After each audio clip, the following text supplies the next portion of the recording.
여러분 안녕하세요. 소비 프로파일러 쇼호스트 김민성입니다. 오늘은 제가 요즘 고객들의 소비 패턴과 소비 성향에 대해 알아보기 위해서 하남 스타필드점에 있는 이솝 우화라는 오마카세 집에 왔습니다. 이 영상 시청하신다면 요즘 고객들의 소비 트렌드와 소비 방향이 어떤지 알아볼 수 있을 겁니다. 지금부터 시작합니다. 자, 이번 시즌의 소비자들의 트렌드나 소비 성향을 아신다면 물건을 판매하는 분들이나 자영업 하시는 분, 세일즈 하시는 분들, 영업사원분들에게 굉장히 큰 도움이 될 겁니다. 이번 시즌의 소비자들은 바로 가상현실에 초점이 맞춰져 있다라는 결론부터 여러분에게 말씀을 드릴게요. 이 내용을 이해하려면 예전의 소비 패턴부터 알아볼 필요성이 있습니다. 2015년 이전에 대한민국 소비자들의 트렌드 방향은 말 그대로 있어빌리티였어요.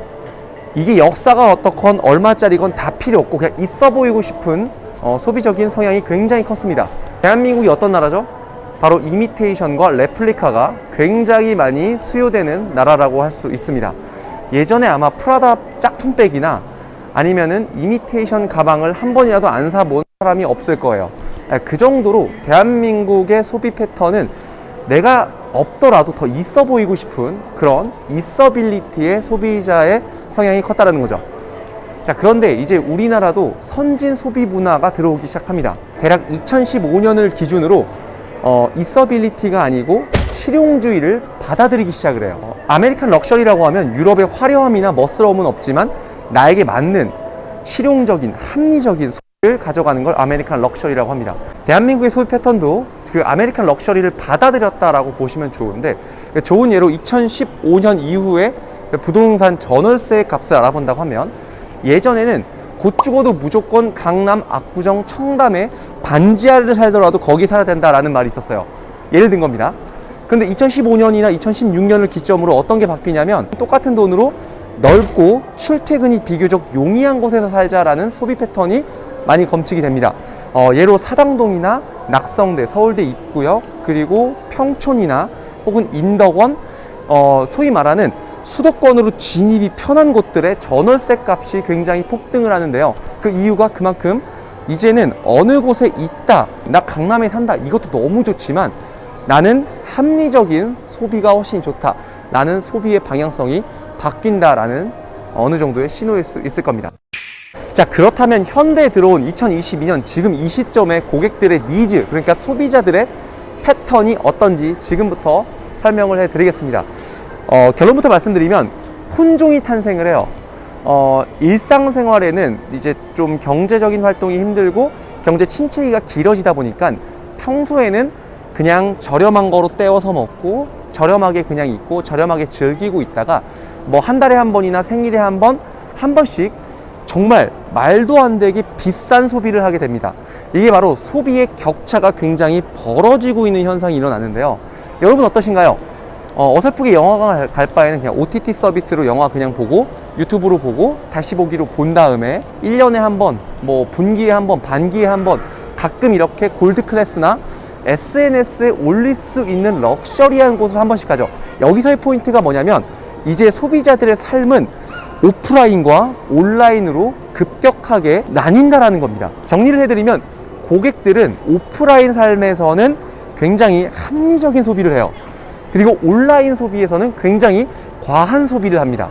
자, 이 부분을 우리가 캐치를 해야 되는데 더 중요한 게 어떤 부분이냐면 비싸다고 무조건 사는 게 아니에요. 주변 사람들이, 모든 사람들이 들고 다니는 거는 사고 싶어 하지 않아 합니다. 좋은 예로 샤넬의 가격이 굉장히 올라가다가 물량이 많이 풀리다 보니까 이제는 값이 떨어진다고 하죠. 이제 누구나 샤넬을 들고 다니니까 사람들이 누구나 쉽게 들고 다니니까 거기에 대한 값어치가 떨어지는 겁니다. 쉽게 말해서 대한민국 사람들은 누구나 다 알아보는 아이템을 갖고 싶어 하지만 누구나 가질 수 없는 아이템을 선호해요. 이게 되게 아이러니한 부분이죠. 나이키로 들어가게 되면 일반 나이키 제품이 아니고 나이키 안에서도 범고래나 혹은 굉장히 유명한 리세일 아이템을 사려고 하는 겁니다. 누구나 다 알아보지만 누구나 쉽게 가질 수는 없죠. 이것을 전문용어로 득템력이라고 합니다. 자, 이 득템력이 바로 주변 사람들이 내가 물건을 사면 너 비싼 거 샀네 알아봐야 돼요. SNS에 올렸을 때. 근데 누구나 다 가질 수 있는 거는 안 된다고 했죠. 그 부분을 잘 이용한 예라고 할 수 있습니다. 자, 이 요즘 소비 패턴의 심리, 그러니까 누구나 알아보지만 누구나 가질 수 없는 이 소비 패턴 심리를 잘 이용한 세일즈가 바로 포켓몬스터 빵이라고 할 수 있겠죠. 누구나 이걸 사면 알아보지만 누구나 가질 수는 없어요. 이걸 샀을 때 어디로 가죠? 집에 책받침에 붙여놓나요? 아니에요. 오프라인에는 상관이 없습니다. 바로 SNS에 올리죠. 나 오늘 띠부띠부실 샀다. 그럼 사람들이 댓글로 우와 대단하다 이렇게 남기죠. 그러니까 요즘 소비 패턴이 그렇습니다.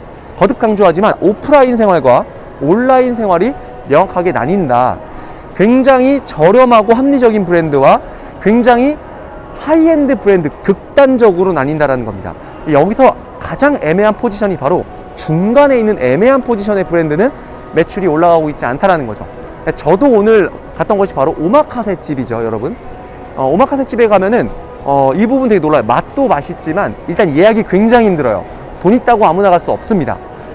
맛도 맛있어요. 근데 이곳이 다른 오마카세 집과 뭐가 다르냐면 보시는 것처럼 퍼포먼스가 다릅니다. 고객에게 야 이거 사진 찍어도 돼, 이거 사진 찍어서 SNS에 올려 라고 신호하듯이 퍼포먼스가 굉장히 좋아요. 고기도 그냥 내놓지 않고요, 햄버거도 그냥 내놓지 않고 음식도 그냥 내놓지 않습니다. 이런 냄비마저도 사진을 찍게끔 만드는 포인트가 있다라는 거죠. 그런데 내가 먹을 때는 별로 비싸지도 않지만 되게 맛있어요. 그러니까 이 부분이, 이 오마카세 집 이솝 우화라는 곳은 바로 오프라인의 심리와 합리적인 심리, 그리고 SNS에 올리고 싶은 이 온라인의 하이엔드 브랜드의 심리까지 모두 다 건드렸다고 할 수 있겠죠. 기억하세요. 고객들은 비싸고 유명하고 좋고 아무나 들고 다니는 게 아니고 누구나 가질 수 없는 것을 갖고 싶어 한다라는 게 요즘 소비자들의 패턴이고 트렌드라고 할 수 있습니다. 오프라인에서는 최대한 합리적으로, 온라인에서는 최대한 있어빌리티한 삶을 살고 싶어 한다라는 결론이 나오는 거죠. 누구나 다 알지만 누구나 가질 수 없어야 돼요. 이런 부분까지 건드린다면 여러분은 반드시 성공한 판매사원, 성공한 영업사원, 성공한 브랜드가 될 수 있을 겁니다. 저도 소비 프로파일러로서 저의 강의료를 절대 깎지 않아요. 누구나 가질 수 없는 이미지를 고수합니다. 사람의 특성상 어디든 시간의 제한적인 부분도 있지만 저 나름대로 공급과 수요를 조절하고 있는 겁니다. 여러분도 공급과 수요를 잘 조절한다면, 고객의 온라인과 오프라인의 니즈를 잘 건드려준다면 성공한 브랜딩이 될 수 있다고 저는 확신합니다. 기억하세요. 여기서 제일 중요한 건 값이 높고 낮고가 중요한 게 아니고 본질인 실력과 맛이 준비되어 있어야 한다는 점, 이 부분 여러분 꼭 기억하셨으면 좋겠습니다. 저는 다음에 좀 더 좋은 내용으로 인사드리겠습니다. 여러분 안녕.